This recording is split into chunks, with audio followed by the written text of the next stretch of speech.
Bismillahirrahmanirrahim. Pertanyaan dari jamaah. Assalamualaikum. Ustadz minta dijelaskan secara detail mengenai haid dan hukum-hukum yang berkaitan dengannya. Makasih banyak Ustadz. Waalaikumsalam warahmatullahi wabarakatuh. Bismillahirrahmanirrahim. Alhamdulillahirabbil alamin. Wassalatu wassalamu ala sayyidil anbiya wal mursalin wa ala alihi wa ashabihi wa tabi'ina lahum bi ihsanin ila yaumiddin, amma ba'da. Masalah haid ini masalah yang walaupun ini sebetulnya agak sedikit rumit, tapi ini masalah yang harus diketahui oleh umat Islam, baik orang alimnya, orang awamnya, khususnya kaum perempuan. Karena perempuan inilah yang mereka ini tiap bulan, hampir tiap bulan, umumnya wanita itu mengalami haid. Sehingga mengetahui apa itu haid dan seluruh permasalahan-permasalahan hukum Islam yang kaitan dengan haid, maka ini fardu ain dipelajari kaum wanita. Di samping juga penting, sangat penting bagi laki-laki untuk mempelajari dan memahami. Karena walaupun ini dialami kaum wanita, ada beberapa hukum yang itu ada sangkut paut dengan kaum laki-laki. Maka ini nanti intinya kita akan membahas mengenai apa itu haid. Kemudian yang kedua, berapa masa haid. Kemudian yang ketiga, warna darah haid. Terus yang keempat akan kita bahas mengenai haid yang terputus-putus. Maka itu bagaimana cara menghadapinya atau hukum yang berkaitan dengan haid yang terputus-putus. Kemudian yang kelima akan kita bahas secara ringkas mengenai apa saja yang diharamkan bagi wanita ketika sedang haid. Poin pertama, haid adalah darah. Definisi haid, darah yang keluar dari kaum wanita dalam kondisi sehat. Bahkan haid ini adalah merupakan asli, jadi hukum asli bawaan kaum wanita, sehingga wanita ini dianggap normal kalau dia ini haid, dan wanita ini dianggap tidak sempurna kalau dia ini tidak haid, karena haid itu adalah mengeluarkan darah kotor. Jadi kalau wanita ini tidak haid, maka ini secara umum akan berarti ada gangguan kesehatan dalam dirinya. Ini kaidah secara umum. Itu definisi haid. Yang mana haid ini dialami oleh wanita secara umum tiap bulan. Jadi haid itu dialami oleh kaum wanita umumnya tiap bulan.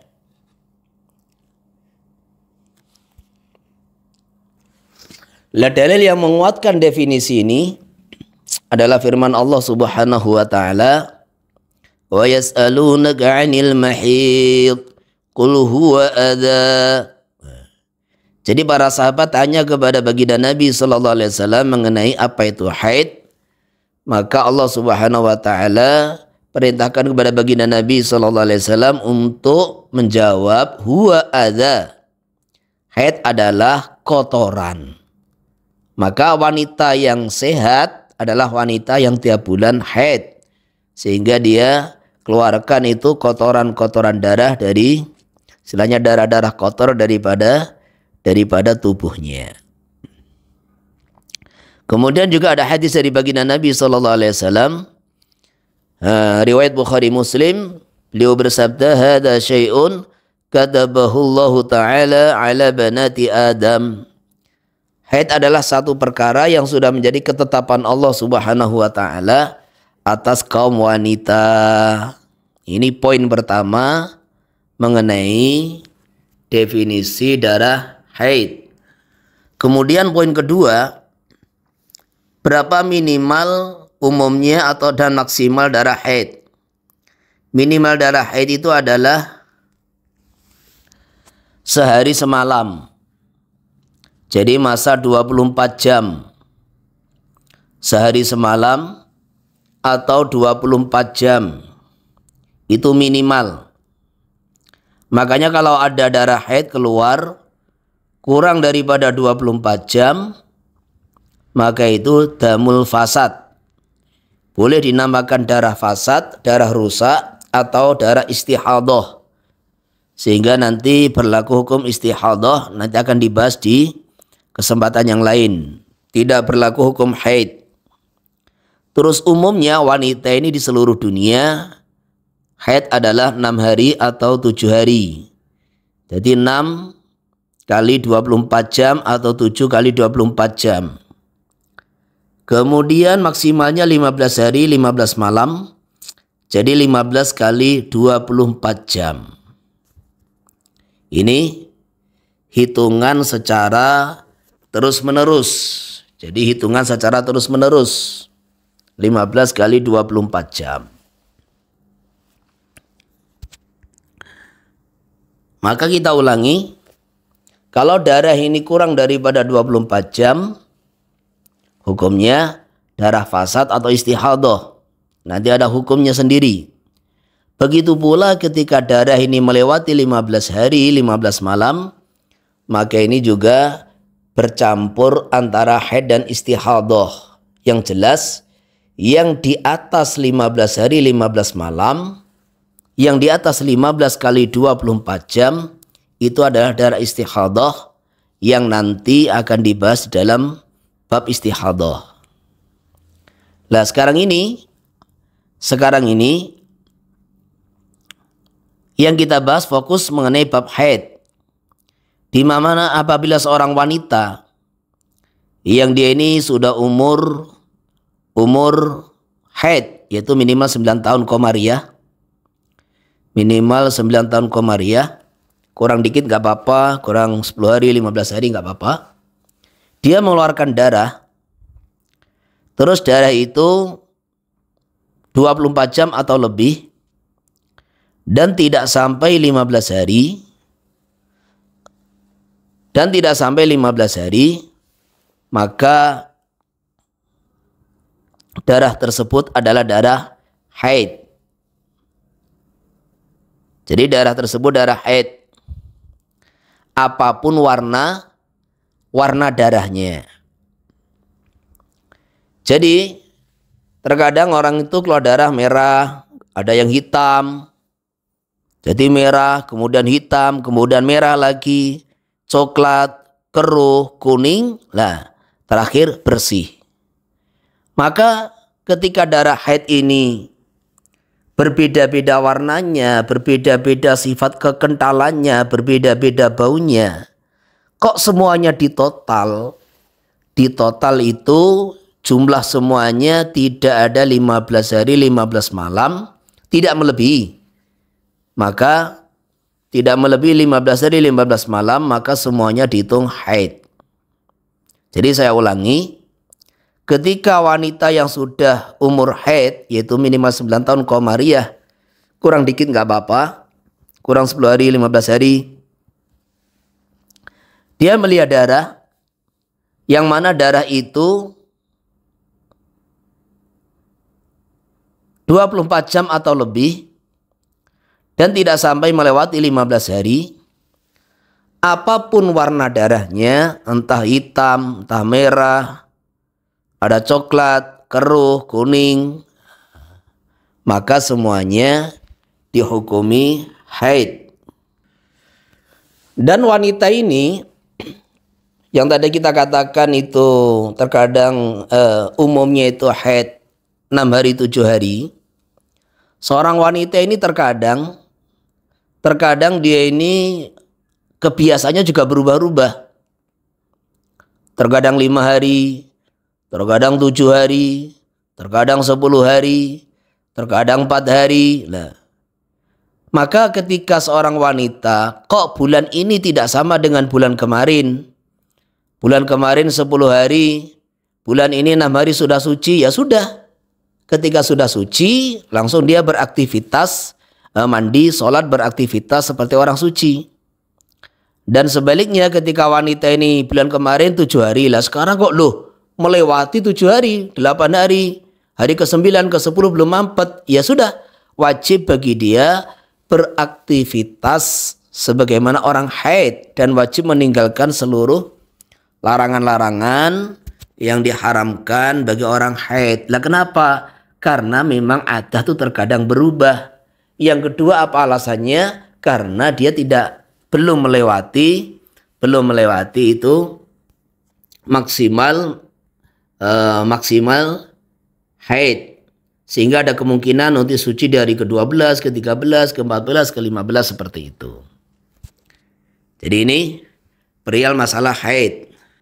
Lah kalau ternyata kemudian dia tunggu umpamanya. Biasanya 7 hari ini hari ke-8, ke-9, ke-10. Ditunggu terus sampai hari ke-15.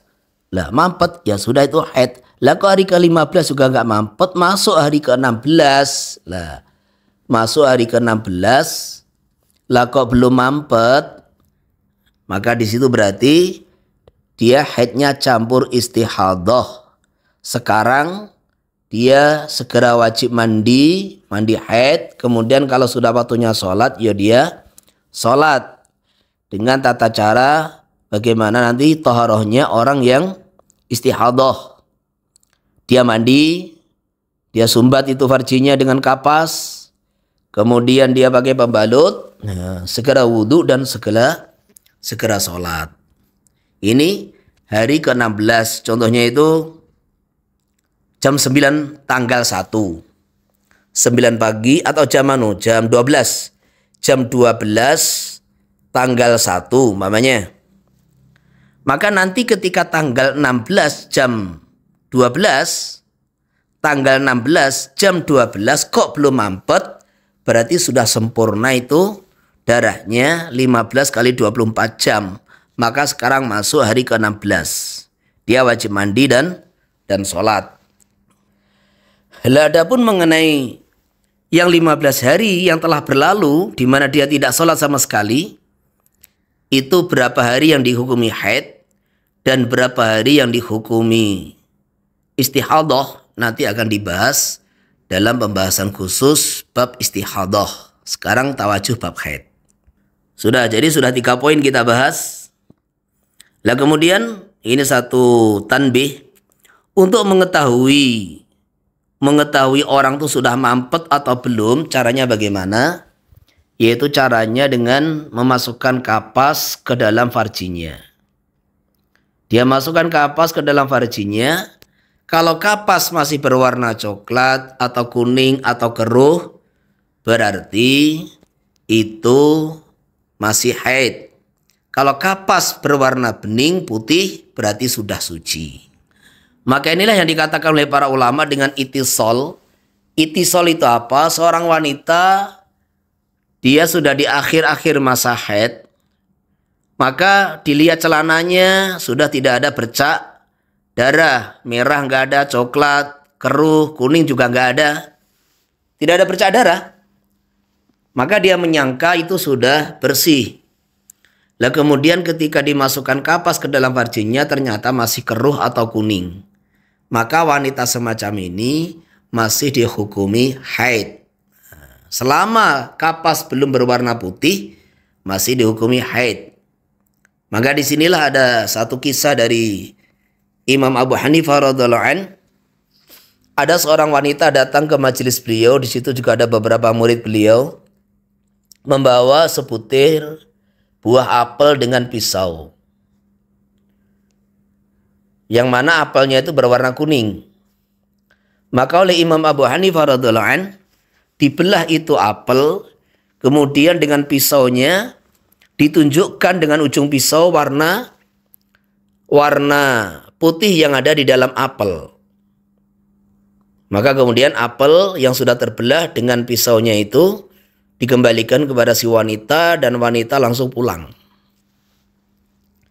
Sehingga ini di majelis itu murid-murid beliau tidak paham.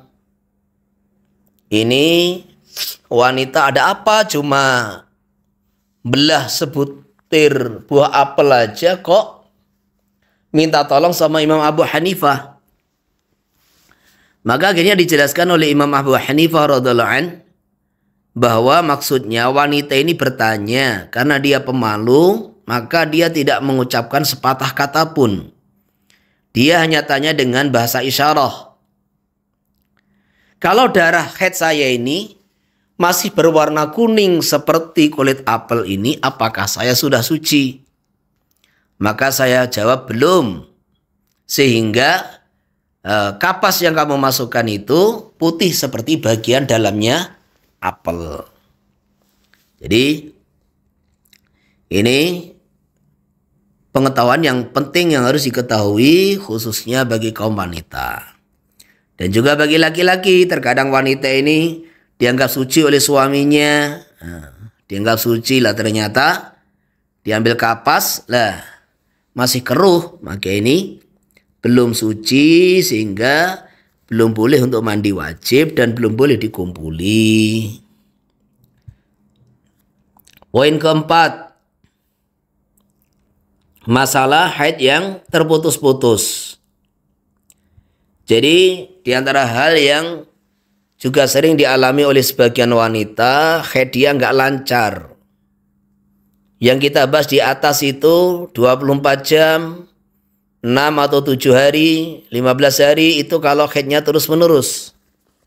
Sekarang bagaimana kalau wanita ini haidnya itu terkadang terputus-putus. 2 hari darah, 2 hari mampet, betul-betul mampet. 2 hari keluar lagi, 3 hari mampet, 1 hari keluar lagi. Nah, maka ini bagaimana hukumnya dan apa yang harus dikerjakan oleh kaum wanita? Begini, secara ringkas tadi kita contohkan tanggal 1, 2, 3 keluar darah. Tanggal 4, 5 mampet. Tanggal 6, 7 keluar darah. 8, 9, 10 mampet. Tanggal 11 keluar darah terus mampet. Selesai. Maka ini hukumnya bagaimana? Ada 2 pendapat. Jadi ada 2 pendapat. Pendapat yang pertama, itu darah mulai tanggal 1 sampai tanggal 11. Jadi dia 11 hari dihukumi haid. Ini qaul sahab.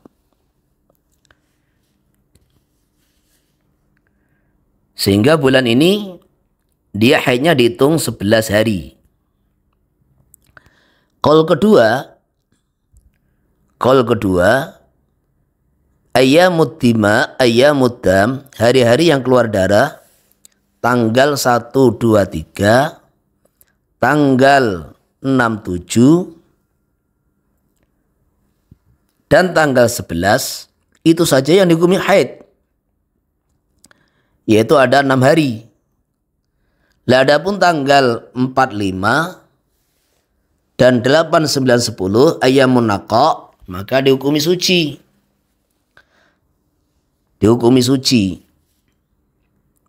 Lah terus akibat dari 2 perbedaan ini, di antara akibatnya itu apa yang timbul? Yaitu masalah sah tidaknya sholat dan puasa yang dikerjakan oleh wanita ini. Loh, kenapa ini dibahas? Karena menurut kedua pendapat, baik qaul sahab dan qaul talfiq atau qaul laqad, wanita ini ketika masuk hari keempat, dia sudah betul-betul bersih, dicek pakai kapas, betul-betul bening putih. Maka dia wajib mandi, wajib sholat. Kalau Ramadan ya wajib puasa. Kalau mainnya itu hari Arafah, ya dia puasa sunnah, ya disunahkan puasa. Nah, maka menurut dua pendapat, baik qaul sahab, qaul talfiq, selepas 3 hari keluar darah, masuk hari keempat betul-betul dia bersih, ini wajib bagi si wanita beraktivitas sebagaimana orang yang suci. Sudah dia beraktivitas tanggal 45 itu seperti orang suci. Loh, kan darah mau keluar, ya siapa tahu, dia nggak tahu. Dia nggak tahu kalau darahnya ternyata keluar lagi. Maka ketika dia naqaq, ketika bersih, wajib mandi, wajib sholat, wajib puasa kalau itu bulan Ramadan, dan juga halal dikumpuli suaminya. Ini sepakat dua pendapat di dalam aktivitas si wanita ini. Lah kemudian masuk hari ke 67, ke 6 lah kok keluar darah lagi. Maka ini sepakat dua pendapat. Dia juga wajib beraktivitas sebagaimana orang haid. Nggak boleh sholat, nggak boleh puasa. Lah terus masuk hari ke 8, 9, 10. Maka ini dia berlaku sebagaimana tanggal 45. Mandi, sholat, puasa, boleh dikumpuli suaminya. Beraktivitas seperti orang suci. Lah masuk tanggal 11, keluar darah, juga wajib beraktivitas seperti orang haid. Nah, seperti orang haid. Kemudian masuk hari ke-16 suci, ya sudah mandi, sholat, beraktivitas seperti orang suci. Maka coba kita pelajari dan kita amati dari dua pendapat tadi. Ketika hari ke-11 masuk ke-16 dia suci, maka menurut qaul sahab, sholat yang dia kerjakan tanggal 4, 5 dan tanggal 8, 9, 10 semuanya sholat tidak sah. Puasa yang dia kerjakan, entah puasa wajib, puasa sunnah, dihukumi tidak sah. Padahal dia juga wajib puasa kalau itu terjadi di bulan Ramadan. Kemudian ketika dia dikumpuli suaminya, ya menurut qaul sahab dimakfu karena tidak tahu. Nah, maka ini pendapat walaupun qaul mu'tamad dalam madzhab Syafi'i, pendapat yang kuat, tetapi ini terhitung istilahnya memberatkan bagi orang yang bersangkutan. Ini sangat memberatkan, di mana dia wajib sholat, di mana dia wajib puasa, kemudian dihukumi tidak sah. Ini memberatkan. Maka pendapat yang istilahnya lebih adil dan lebih mudah bisa diterima adalah pendapat kedua, qaul laqad atau qaul talfiq. Yaitu apa? Ya ketika pas hari-hari dia keluar darah dihukumi haid. Di hari-hari naqaq, di hari-hari dia bersih dari darah, ia dihukumi suci. Sehingga sholatnya sah dan puasanya, ibadahnya, itikafnya semuanya sah. Nah, ini hukum yang berkaitan dengan wanita yang haidnya putus-putus. Dan di total haidnya tadi tidak melampaui 15 hari. Kayak contoh tadi, haidnya putus-putus mulai tanggal 1, di hari ke-11 masuk ke-16 sudah mampet secara total. Maka ini disitulah berlaku dua pendapat. Lah kalau ternyata itu haid itu mampet keluar dan ternyata lanjut melewati hari ke-15, nanti di bab istihadah pembahasannya bukan di sini. Kemudian poin terakhir yaitu apa saja yang diharamkan bagi wanita yang sedang haid. dan juga termasuk nifas. Disamakan yaitu haid dan nifas. Ini ada 8 perkara. Yang pertama sholat. Dia haram sholat, entah sholat fardu, sholat sunnah. Termasuk disamakan dengan sholat yaitu sujud tilawah, sujud syukur. Semuanya haram. Yang kedua tawaf. Tawaf di Baitullah, baik tawaf fardu, tawaf sunnah. Yang ketiga menyentuh Quran dan membawanya.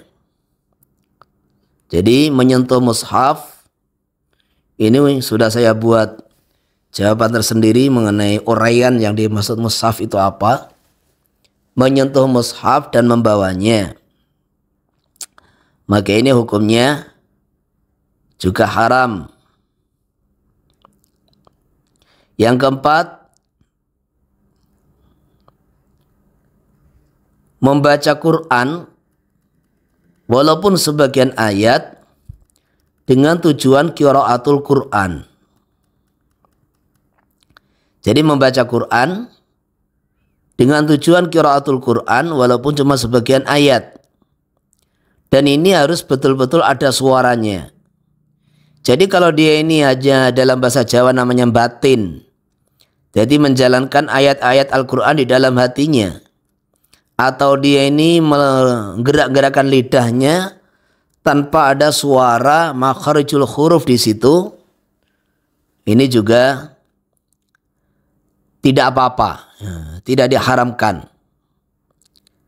Kemudian yang dimaksud dengan qasdul qiraah, karena ada orang itu membaca ayat-ayat Al-Quran bukan tujuannya membaca itu sebagai Quran, tapi membacanya sebagai zikir, doa.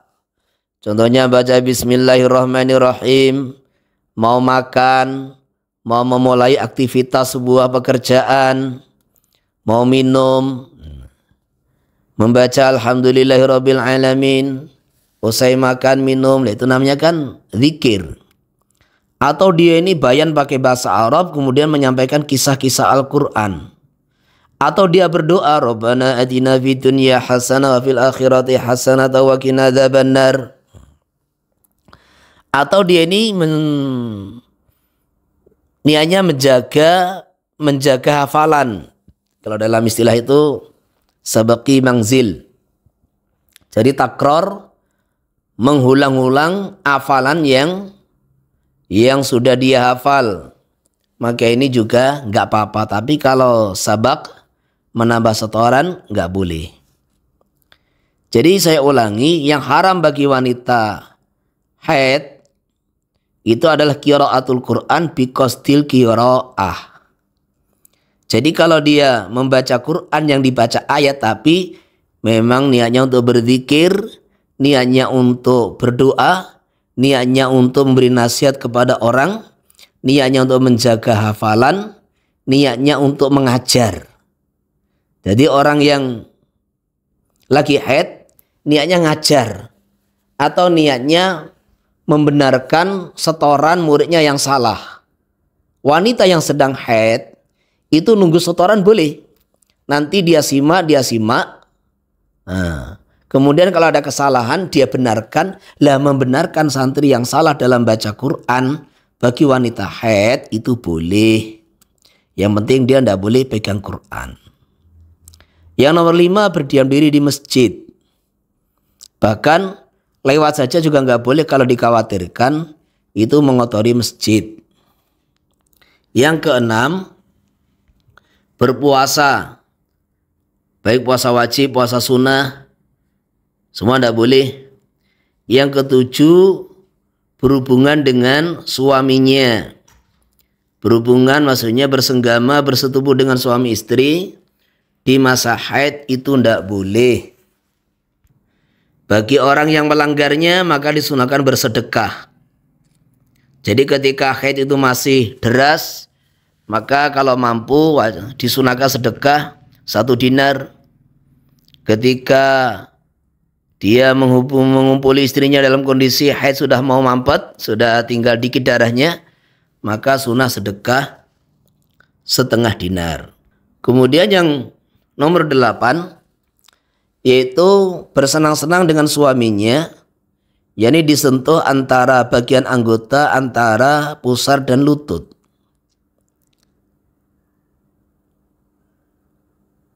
Jadi yang disepakati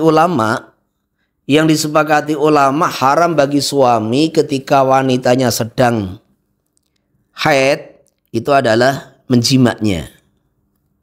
Walaupun dia sudah mampet belum mandi, maka ini haram. Maka firman Allah Subhanahu wa taala, "Wala taqrabuhunna hatta yatahurn, fa idza tatahharna fatuhunna min haitsu amarakumullah. Qul huwa adza fa'tazilun nisaa fil mahid." Jauhilah istri kalian dalam kondisi haid, maksudnya jangan dikumpuli. Wala taqrabuhunna hatta yatahurn, jangan kalian mendekat untuk mengumpulinya sampai dia mampet dari haidnya. Lah ini hatta yatahurn ini artinya sehingga mereka mampet dari haidnya. Fa idza tatahharna, nah, kemudian ketika mereka sudah bersuci, sudah mandi, fa'tuhunna min haitsu amarakumullah, maka kumpulilah istri kalian dari jalan yang diperintahkan Allah, yaitu dari farjinya. Jadi inilah dipahami oleh mayoritas ulama, hampir semua ulama, wanita yang sudah mampet dari haidnya sebelum mandi itu tidak boleh dikumpuli. Ini hampir semua ulama seperti itu. Jadi harus mampet, bersih, suci, dan juga harus mandi baru boleh dikumpuli suaminya. Adapun yang nomor 8 ini bersenang-senang antara surah dengan rubah, maka ini memang diperselisihkan di kalangan para ulama. Ada yang mengatakan boleh, hadisnya ya sahih. Ada yang mengatakan haram, hadisnya ya sahih. Akhirnya terus ada yang ambil jalan tengah-tengah ini. Gimana ini khilafiyat? Lah kayak si suami si laki-laki itu, maksudnya itu yakin bahwa dia dengan bersenang-senang dengan tubuh istrinya antara pusar dan lututnya tidak menjadikan dia untuk jima, maksudnya dalam bersenang-senang ini si suami masih mampu mengendalikan dirinya, menahan syahwatnya sehingga tidak sampai terjadi jima. Dia mau taklid kepada yang membolehkan, silahkan. Ya, silahkan. Tetapi kalau dia melihat dirinya ini kalau sudah syahwat, hilang akalnya, tidak bisa dikendalikan, maka orang begini jangan coba-coba. Karena apa? Akhirnya dia ini terus merambat kepada larangan yang lebih besar, yaitu mensetubui istri dalam kondisi haid. Kemudian ada yang nomor 9 itu sebetulnya, yaitu apa? Tolak. Wanita yang kondisi haid itu haram ditolak. Tapi karena ini sebetulnya kelarangan ini kan kaitannya dengan suami. Perbuatan suami bukan perbuatan istri. Beda dengan jima, dengan istimta itu kan istilahnya ya walaupun di situ ada suami kan ada musyarakah. Ada musyarakah, ya istri juga berbuat. Beda dengan tolak. Tolak ini murni perbuatan suami. Maka ini sebagian kitab fikih memasukkan, sebagian tidak. Yang jelas dalam madzhab Syafi'i, mentolak istri dalam kondisi haid itu diharamkan walaupun sah. Sebagaimana Sayyidina Abdullah bin Umar radhiyallahu anhu mentolak istrinya dalam kondisi haid. Akhirnya sampai kepada baginda Nabi SAW, oleh beliau selalu merujuknya. Dirujuk sehingga menjadi istrinya lagi lah nanti kalau sudah suci sebelum dijima kemudian ditolak silahkan gitu. Jadi ini perkara-perkara yang diharamkan bagi wanita yang haid dan nifas. Wallahu a'lam bishawab. Nanti akan kita bahas mengenai bab nifas dalam episode istilahnya itu berikutnya, pertanyaan berikutnya juga termasuk bab istihadhah. Wallahu taala alam bisawab. Assalamualaikum warahmatullahi wabarakatuh.